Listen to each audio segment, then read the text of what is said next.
Kapatid, tanong ko sa'yo, kamusta ang New Year mo? Kamusta po ang New Year ninyo? Na po, itong pagsalubong natin sa 2026, kamusta po?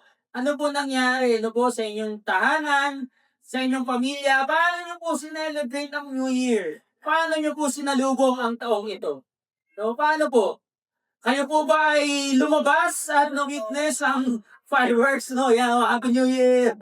Diba? Na-witness nyo po ba mga papatok? Nagpamutok po ba kayo? Sino dito nagpaputok? Fireworks! Uy, wala ah. Very good. Same time lahat.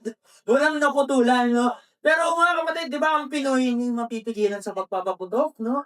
Ang fireworks, no? Meron at meron. Maingay sa Pinas pag New Year. Tama po ba? No? Mahilig tayo mag-celebrate. Gusto natin, masaya ang New Year natin.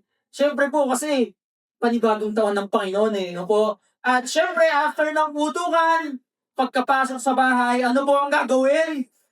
Wow! Sino mo dito busog na busog ng New Year?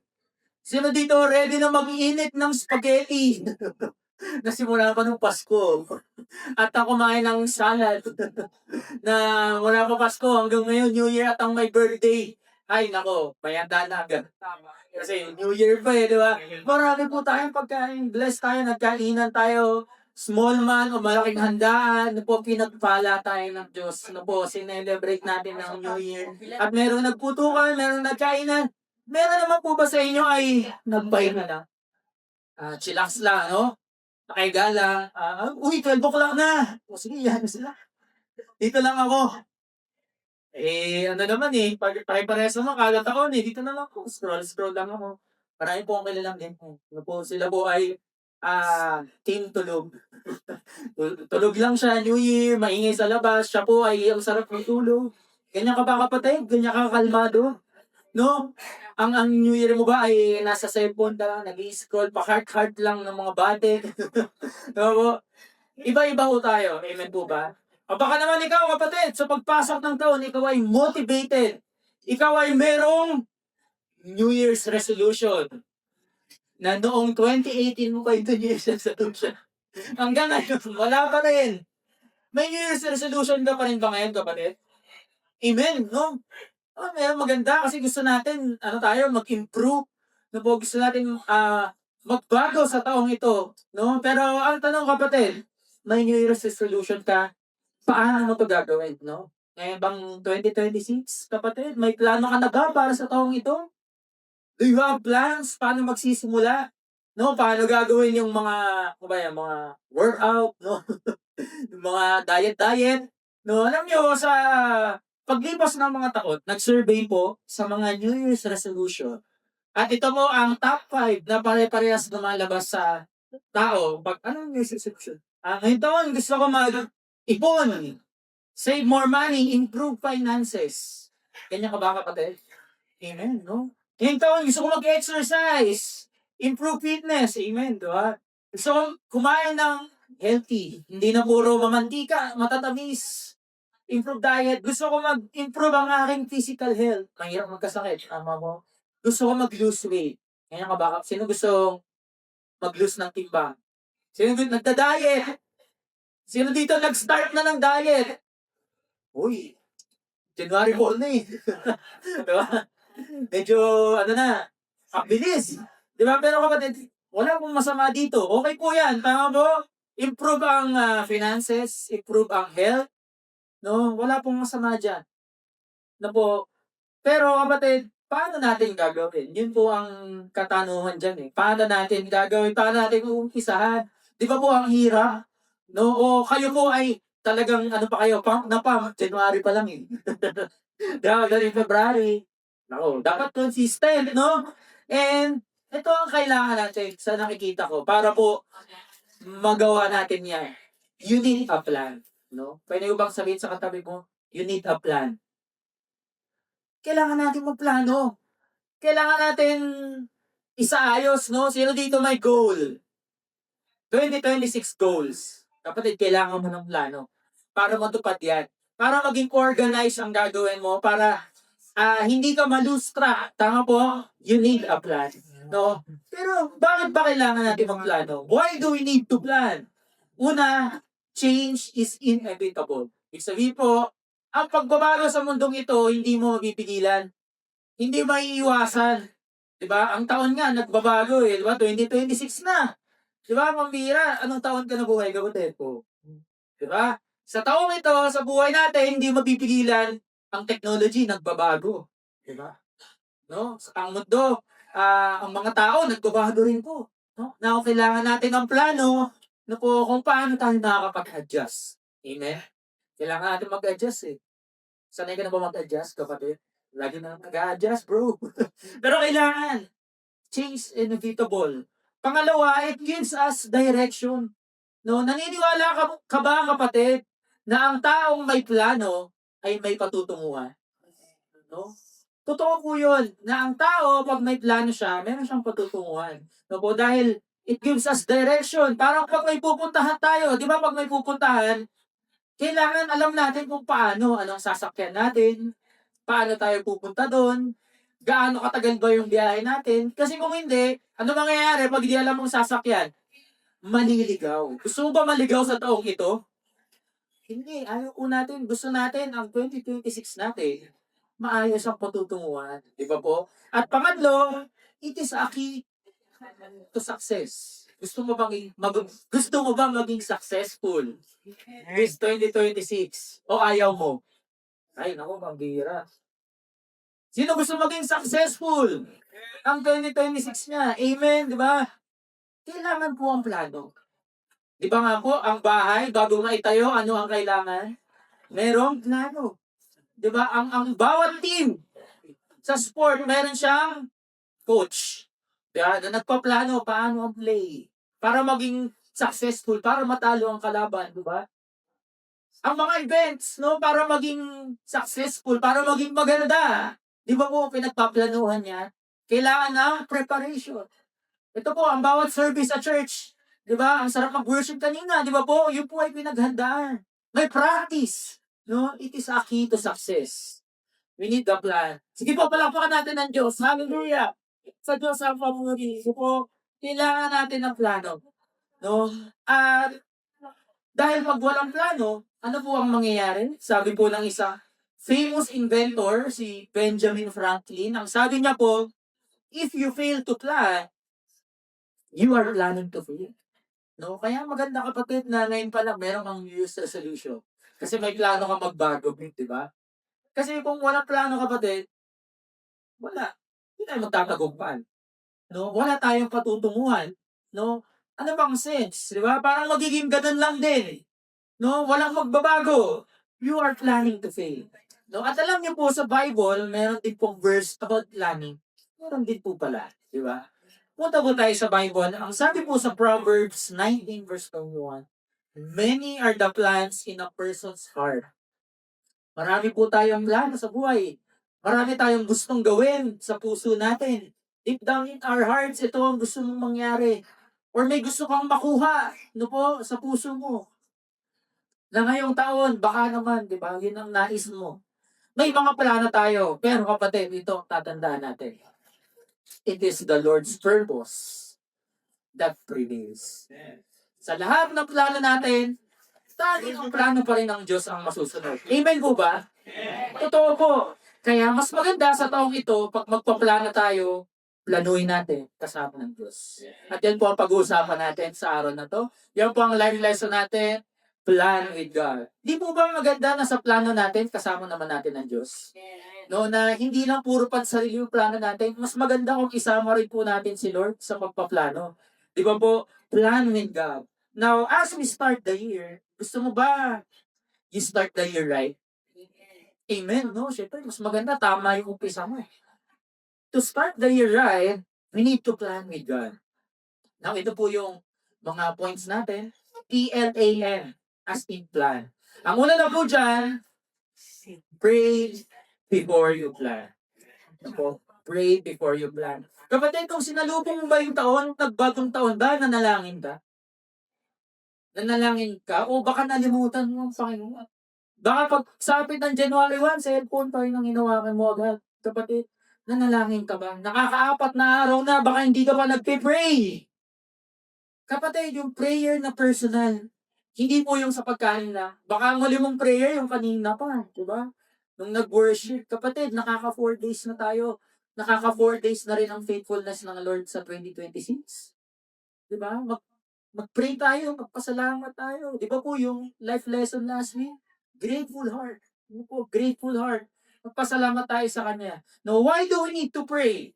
Bakit ba kailangan natin mag-pray bago tayo magplano?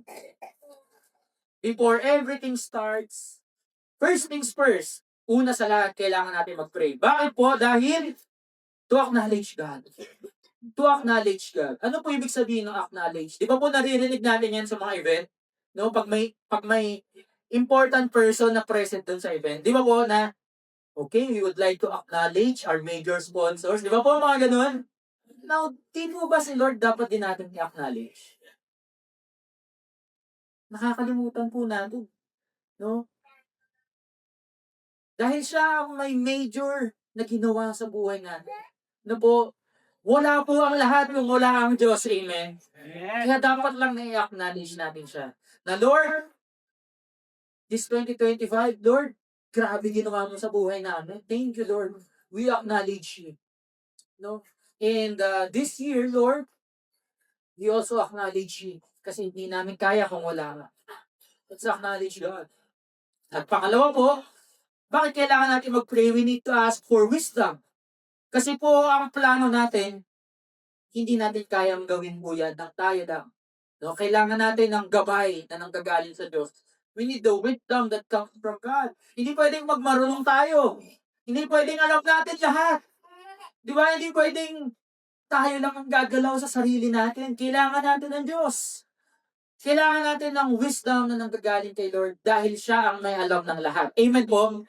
Amen. To ask for wisdom and next, to seek His presence. No? Gusto mo ba kasama mo si Lord ngayong 2026? Amen. No? Napakahalaga po ng presensya ng Diyos. Lalo na po sa mga kagustuhan natin, sa mga pinaplano natin, anything, ano man yan, business man yan, bagay man yan na gusto mong mabili, any plan. No? Magbabago man, di ba? New Year's resolution man. Mas maganda kasama si Lord. Agree mo ba kayo doon? Amen. His presence is important. No? Ang sabi po sa Proverbs 16 verse 9, the heart of man plans his way. Alam ng Diyos yung mga plano mo sa buhay. Alam ng Diyos, alam niya yung heart mo, kilala ka niya eh. Kita niya yung puso mo. But the Lord, ano pong sabi? The Lord establishes His steps. Kung wala ang Diyos, hindi may establish. Guguho lang ang lahat. Hindi tatalab yung plano mo, kapatid, kung wala ang Diyos. Sinasabi ko na sa'yo, kapatid, maniwala ka. Kailangan natin ng Diyos. No? Kailangan natin ng Diyos sa mga plano natin sa buhay. Dahil we need God's presence to start the year. No? Mas maganda ang umpisa pala, siya na ang isip natin. Dahil yun ang kagustuhan natin eh. Buong taon, samahan tayo ng Diyos. Buong taon, alam natin ang kagustuhan ng Diyos. Hindi lang kagustuhan natin. Amen po ba? Kagustuhan rin ng Diyos. No? Or baka mamaya, puro tayo plano sa sarili natin. Alamin naman natin, ano kaya ang plano ng Diyos? Pangalawa po, una na po yung pray before you plan. At pangalawa, lean on God. No, lean on God. Ano pong sabi? Proverbs 3 verse 5 to 6. Alam natin to. Trust in the Lord with all your heart and lean not on your own understanding. Now, in-emphasize ko po ito, gusto nating ma-emphasize ang meaning nito na lean not on your own understanding. Kasi po ang tao, minsan nagiging confident sa sarili. No, na alam ko na yan. Naranasan ko na yan eh. No, alam mo mangyayari dyan, inaaral ko na yan eh. No, expert ako dyan. No, may alam ako dyan. Kapatid, kahit ano mangyari, mas may alam ang Diyos. At ano man ang nalalaman mo, ano man ang talino mo, galing yan sa Diyos. Amen. Kaya siya ang dapat nating sandigan.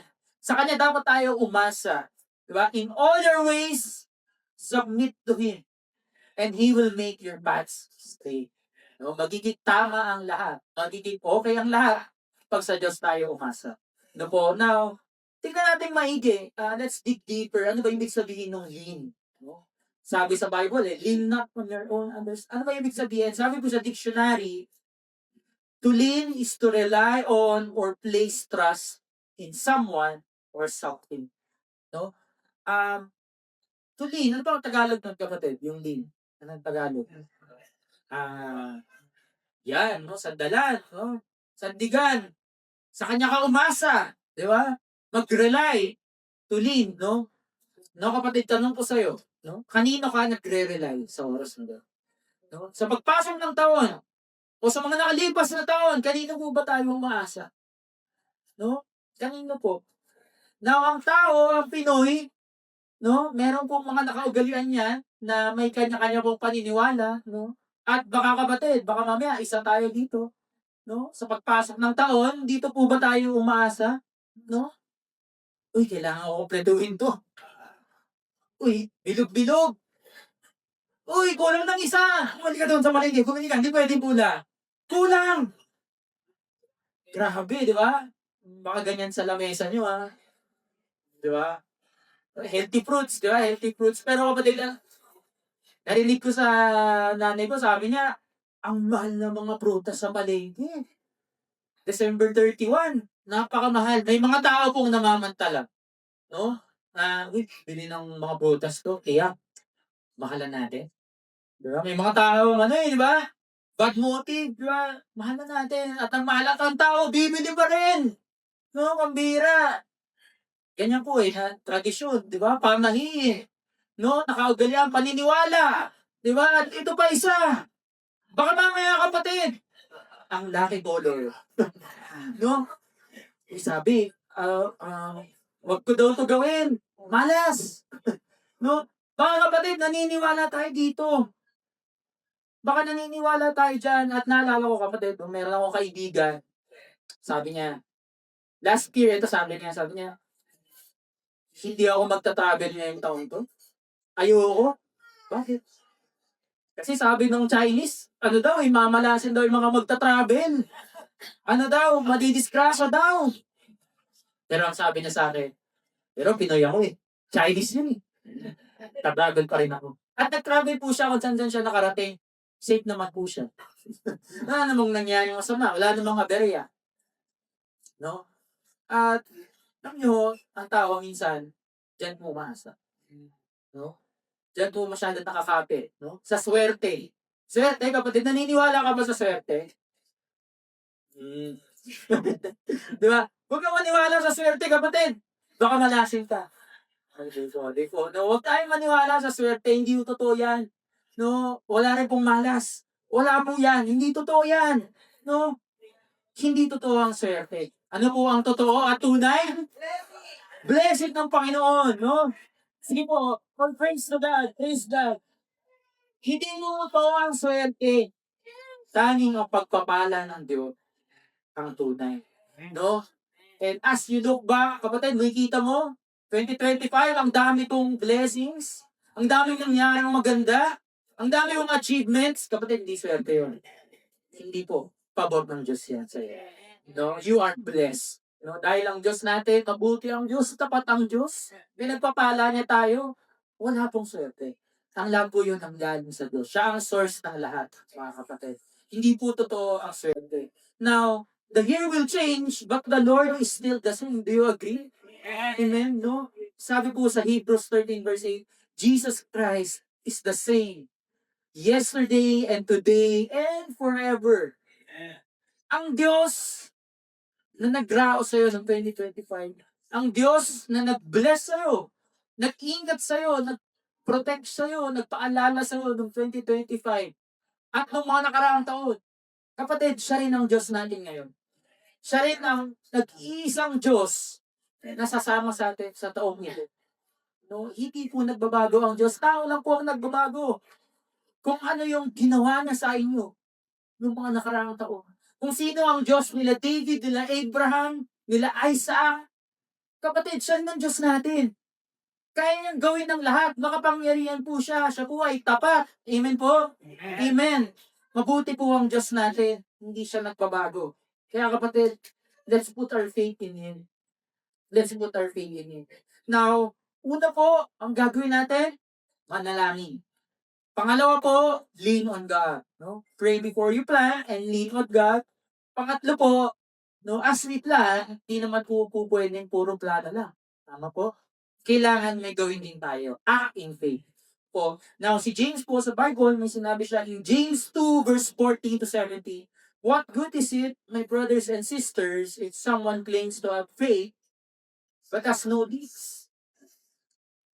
Ang tanong ni James, no, anong ikabubuti sa tao pagka dinedeclare niya, Christian, sino ito Christian? Pag daw po ang mga Christian, dinedeclare niya sa buhay niya na, Kristiyano ako, may faith ako, pero hindi niya naman ina-apply. Diba? Walang action. Puro lang po salita. Ano daw po ang sense mo? No? Can such faith save them? May liligtas ba tayo ng faith na yun? Suppose a brother or a sister is without clothes and daily food. Now, example daw po, pag daw po may kapatiran na nangangailangan, if one of you says to them, go in peace, keep warm and well-fed, but does nothing about their physical needs, what good is it? May nakita kang nangangailangan, meron kang kapatiran na may pangangailangan, no? Paano ang gagawin ng isang Kristiyano? Sasabihin lang na, okay, iingatan ka ng Diyos. Diba? Go in peace. Kaya mo yan, bro. Kaya mo yan, sis. Pero wala kang gagawin. Wala ka man na gagawin para tumulong, kapatid. What good is it? Diba? Ang tanong ni James, para sa lahat ng yun? Para sa ba ang faith na yan na sinasabi ninyo? Kung hindi nyo naman isa sa buhay. Diba? In the same way, faith by itself, if it is not accompanied by action, is dead. Faith without works is dead, kapatid. Amen po ba? Kung ang pananampalataya hindi mo sasamahan ng aksyon, baliwala lang po. Nonsense. Di ba po? Nonsense. Hindi mo matatawag na real faith yan or authentic faith bilang Kristiyano. Ano po? For example po, ito po illustration, no? Ano po or sino po yung nakita niyo sa screen? Ano po siya? Ano pong tawag sa kanya? Siya po ay isang magsasaka, farmer. Now, ang kanya pong gawain ay magtanim. No? Magtanim ay hindi biro. Diba? Totoo naman po, hindi biro yan. No? Dahil mahirap. No? Now, ang farmer, pwede siyang manalangin, pwede siyang mag-pray kay Lord na, Lord, pwede po ba maging maganda yung panahon? Para po magkaroon kami ng pasaganang ani. Para maging maganda yung harvest namin, Lord. Para hindi masayang yung mga tinanim namin. Pwede niyang gawin yun. Kasi kapatid, hindi naman po kontrolado ng tao ang weather. Tama po ba? Wala pong may kayang mag-control sa atin mo. Superpowers? Wala po. Hindi po kaya yun. No? Na ang farmer, pwede niyang gawin yun. Manalangin siya. Pero kapatid, what if siya po ay mananalangin lang, pero hindi siya magtatanim? Ano po mangyayari? Wala rin, di ba? Wala rin mangyayari. Wala rin siyang aanihin. No po, na sa buhay natin, hindi lang pwedeng puro plano. Kailangan rin meron tayong planting. Planting, pagtatanim. In other words, we also need to have actions. No? Ibig sabihin po niyan, kailangan may action din. Kailangan hindi lang siya farmer na nagpipray. Kailangan may action din siya. Magtatanim din siya. Tama po, para may mangyari. Para magkaroon ng seed of faith. Para magkaroon ng paglago doon sa pananim niya, para magkaroon ng harvest, kaya may aanihin siya. No po, sa buhay natin, ganyan po. No, kailangan natin ng seed of faith. No po, kailangan natin magtanim para yung po ay siyang magbunga. No? Now, faith is planting the seed and trusting God for the harvest. No po, now, sa kung ano yung mga kaya mong gawin. No, sinasabi mo, ito ang gagawin ko sa taong ito ang plano ko. Gawin mo, kapatid. Gawin mo yung best mo para magawa yun. Gawin mo yung makakaya mo kasi binigyan tayo ni Lord ng katawan eh. Binigyan tayo ni Lord ng lakas, amen? Binigyan ni Lord tayo ng talent, di ba? Para magawa ang mga bagay. Gawin mo, kapatid. At pag nagawa mo na, pagkatiwala mo sa Diyos. Siya ang bahala sa result. Kasi hindi natin kontrolado ang resulta eh. Tama po? Minsan mag-fail, minsan magiging okay, no? Dahil na sa Diyos. Di ba po? Pagkatiwala natin sa Diyos. At kapatid, sa buhay na to, hindi lang pwedeng puro plano. Kailangan rin may gawin ka. No? Ang sabi po sa Proverbs 16 verse 3, commit your actions to the Lord and your plans will succeed. Amen? Para tayo maging matagumpay. Para tayo maging successful sa taong ito. Diba? Sabi niyo po, yan ang gusto natin eh. Matagumpay ang taon. Commit natin yung actions natin kay Lord. No? Sa bawat plano mo, kapatid, ang mga gagawin mo, dapat i-commit natin kay Lord. Commitment. Pag sinabing commitment, dapat yan, consistent ka. Dapat dyan, hindi ka mag-fail, di ba, na i-commit kay Lord. Commitment eh. Dapat dyan, buhay mo. Hindi lang isang beses. Hindi lang yung bagong taon, baka mamaya, motivated tayo, January lang, di ba? Sa paglipas ng panahon, pawala ng pawala. Na po, kailangan may gawin ka. Pwede mo ba sabihin sa katabi mo, kailangan may gawin ka. Kailangan may gawin ka. Kung this year sinasabi mo, Lord, I want to be deeper to you. Lord, I want to have a deeper faith. Lord, gusto kong lumago yung spiritual ko. Kapatid, kailangan may gawin ka. Join a C2S. Di ba? Join a ministry. Mag-serve ka. Di ba? Sige po, palakpakan ng Diyos. Hallelujah. Di ba? Mag-serve ka, kapatid. Kailangan may gawin ka. Di ba? Kung ano man yung bad habits mo, mga bisyo mo, iwan mo na sa 2025 yan. Now is the best time to change. No? At now is the best time to serve God. Kasi kung hindi ngayon, kapatid, kailan pa? No? Hindi natin alam ang panahon eh. Di ba mo? Enough na po yan, kapatid. No? Iwan mo na sa 2025 yan. Baka ngayon, no? Gusto mong mag-serve, gusto mong lumago sa Panginoon, gusto mong magkaroon ng deeper faith, pero every Sunday, yun at yun pa rin. Diba? Ito lang ako every Sunday. Wala akong gagawin. Simba-simba lang ako at uwi-uwi. Iwan na sa 2025 yan. 2026 na, kapatid. Kung yun ang nasa puso mo, kailangan may gawin ka. No, hindi pwedeng iaasa lahat sa Diyos. Amen po? Amen. Kailangan may gawin ka. And next, no? Nothing is above God's plan. No? Sabi po sa Proverbs 19:21, many are the plans in a person's heart, but it is the Lord's purpose that prevails. Kahit anong pagpaplano mo, kapatid, kahit anong pagsisikap mo dyan sa plano mo, kailangan natin tanggapin na ang Diyos pa rin ang masusunod. Ang plano niya pa rin ang matutupad, kapatid. So, so praise God, hallelujah. Thank you, Lord. Salamat sa iyong salita. At ito po ang katotohanan. This is the truth. This is reality. Life will not always go according to plan. As we look back, kapatid, last year ba meron kang mga plano na hindi natupad, hindi nasunod? Marami ka bang pinaplano na hindi nangyari? Ang tawag doon, kapatid, ay drawing. Drawing, di ba? Swimming, naging drawing na. Mabira. GC lang ang nangyari. The drawing. Di ba? Kailan po ba makukulay? Kailan po magkakatotoo? Minsan po sa buhay talaga, di mangyayari, di matutupad. Marami pong failed expectations. Di ba po, last year, kung maisip nyo, meron kang mga goals na hindi natupad, hindi nangyari. Meron kang mga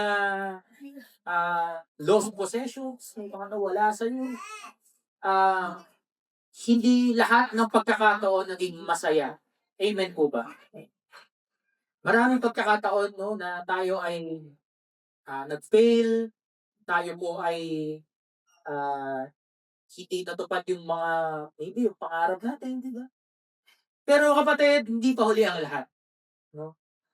It's not yet too late, kapatid. Para po, magkaroon ng pag-asa. Amen po ba? Amen. At ito ang na-realize ko, ito ang masasabi ko sa mga pangyayari yun. When God says no, we should not go. Kapatid, pag sinabi na ng Diyos na huwag na natin ipilit. Huwag na natin ipilit. Pag sinabi ng Diyos na hindi okay yan, anak, huwag mo nang gawin. Diba? Kasi, bakit po? ikapapahamak lang natin. No? Minsan kasi ganun eh. Hindi, Lord. Yun ang ginagawa nila eh. Doon din ako. Akala natin magbe-benefit tayo. Yun pala, mapapahamak rin tayo.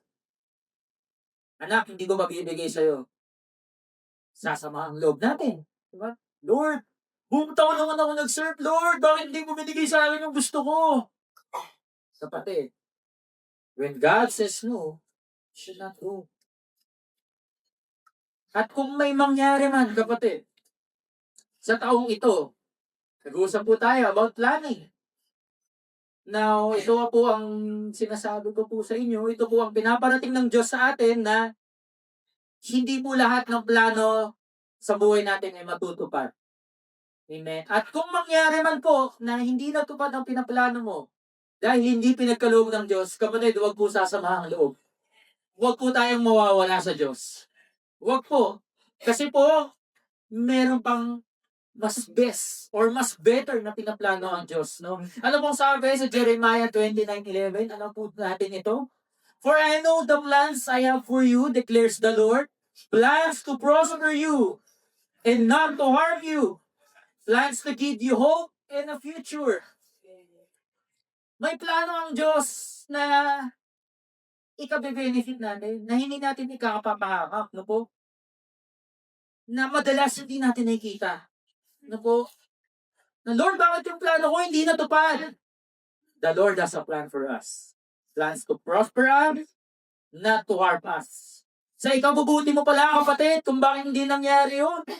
Pinoprotektahan ka lang pala ng Diyos kung bakit hindi niya binigay sa iyo yun. Di ba? Ito yung mga bagay na hindi natin nare-realize kasi nakafocus tayo dun sa masamang nangyari. Ano po? May plano ang Diyos to give you hope in a future. Kapatid, may pag-asa sa Panginoon. Baka po kasi mamaya nawawalan ka ng pag-asa. Na Lord, the past few years, Lord, hindi nangyari. Lord, aasa pa ba ako sa taong ito? Kapatid, may plano ang Diyos. Our God always has the best plan. Always have the best plan for us. Hindi natin nakikita. Ano pong gagawin natin? Kaya po tayo may faith. No po, kasi nananampalataya tayo sa Diyos na hindi natin nakikita at sa plano niya na hindi natin nakikita pero laging the best. No? Kapatid, hanggang nabubuhay tayo, ang plano ng Diyos sa atin, no po, ay the best. Laging the best.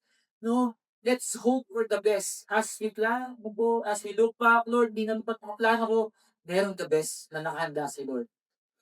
In God's timing. Tama po. He always has the perfect time. He is never late.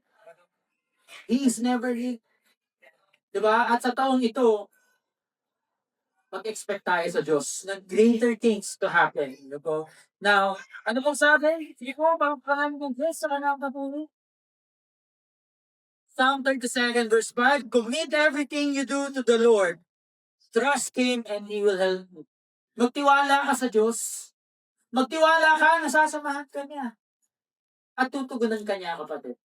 Ito po, ang taong may plano, may patutunguhan. Ang taong may plano, nakasama ang Diyos, ay sasamahan ng Panginoon. Hindi niya iiwanan, hindi niya bibiguan yan. O dahil inuuna niya ang Diyos. No? Sinasamahan siya ng Diyos. Commit everything. Now, we need to understand that God is sovereign. Kailangan po natin maintindihan at tanggapin na ang Diyos ang masusunod. His plans are absolute. No? He has the authority. No? Kung ano ang gusto niya mangyari sa buhay natin, yun po ang mangyayari. No? Kasi madalas, di ba? Tayo ay nagtatanong sa Diyos, Lord, bakit? Lord, ba't ganon?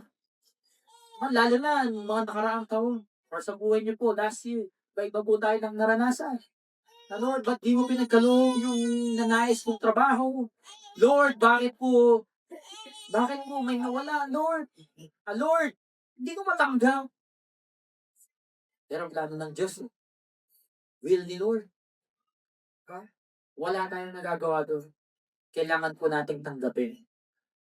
Kailangan po nating tanggapin. At ito po ang plano natin, no? As we start the year right, ito ang kailangan natin gawin, kapatid. Pray before you plan. Manalangin ka bago ang lahat. Bago mo umpisahan yan, kapatid. Ang pananalangin ang pinakamahalaga sa lahat. Diba? Kasi kausapin natin ng Diyos, diba? Lean on God. Sa Kanya ka umasa, hindi sa kung ano pa man, hindi sa kahit saan pa man, hindi sa horoscope, kapatid.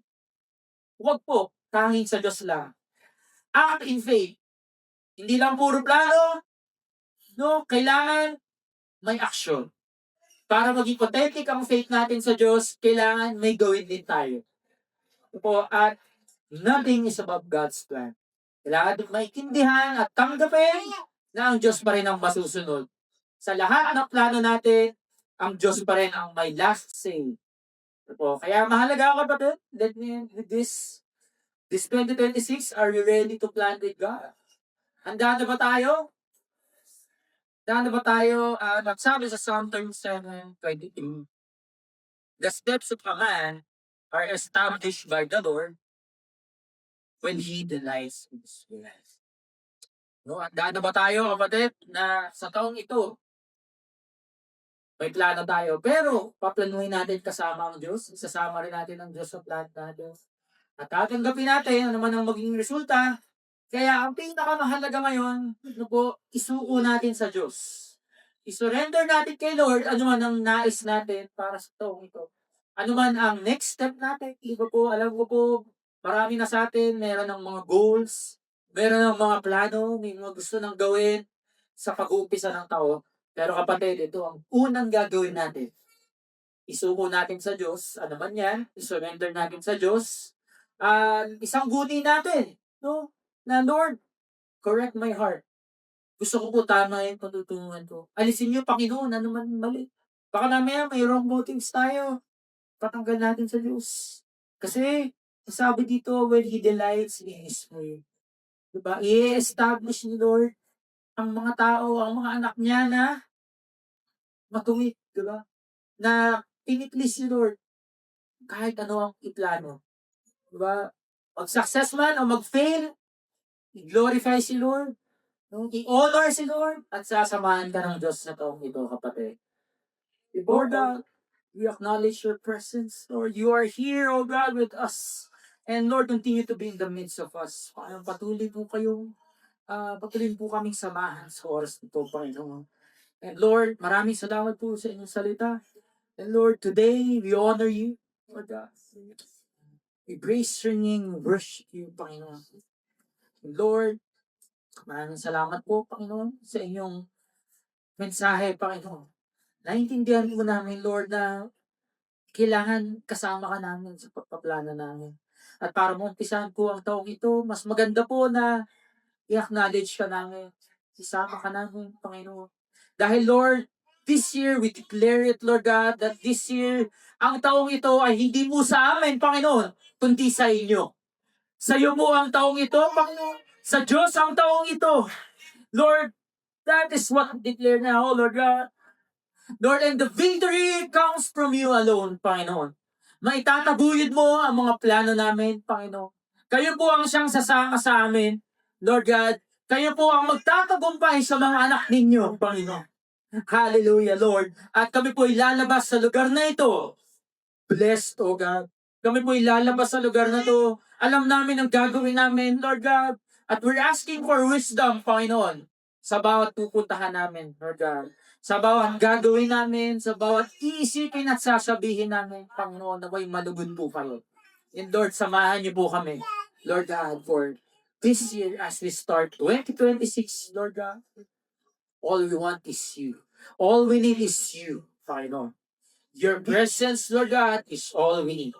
Maraming salamat, Panginoon. And we surrender everything to you, O God. We commit our actions to you. We worship you. We praise you. We glorify you, Lord God. We magnify your name, O God. You deserve to be praised, Lord God. You're the name above every name, Lord God. You're the King above every king, Panginoon. Maraming salamat po, Lord God. This is our prayer. In the name of the Father, and of the Son, and of the Holy Spirit. Amen and amen.